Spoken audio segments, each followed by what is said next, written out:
My name is Michael SESTAK. I'm from Carmichael, which is near Sacramento, California, and I play with light in all different disciplines.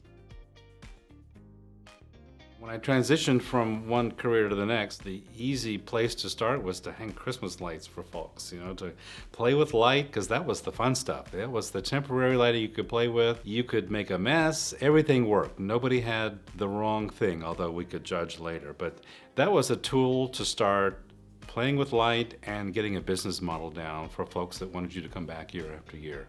And that was a true start. I did that for about 3 years. I did it very well and got too big because now I lost my Christmas holiday. I was managing and maintaining and wet, and you can just imagine all the factors that go into the month of December. So I was able to sell my business list to another folk in town that had a bigger crew and warehousing and all that stuff. Sent my clients a list to say, I'm transitioning from holiday to permanent installation, so let's get to work here. And so that was an opportunity to say, well, we did it on your home, let's do it in your backyard, garden, front house, and so forth.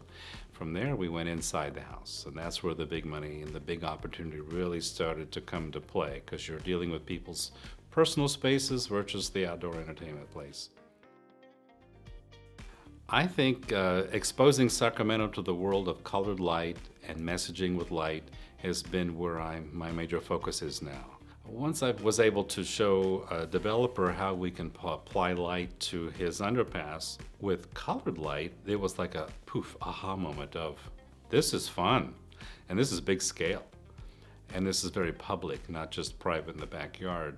So I'm proud of that. I'm proud that it gets a lot of attention. It's got a lot of international media and attention to it. So that's a fun project to be proud of.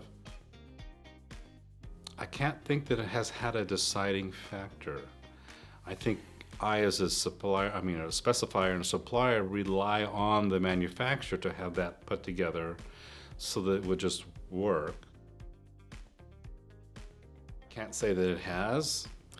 I would think that perhaps in the future there might be an AI in the programming effect, Hey, make my project do this with this set of maps or lights or so forth. But we're getting into future beyond today or tomorrow right now. I know lighting is getting smaller and smaller and smaller. So the application of those is where the industry is heading.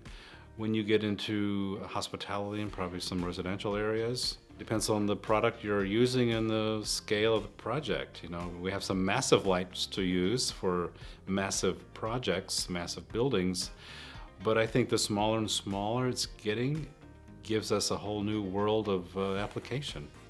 And either one-off or clusters or massive groups, I think there's still a future to discover in lighting.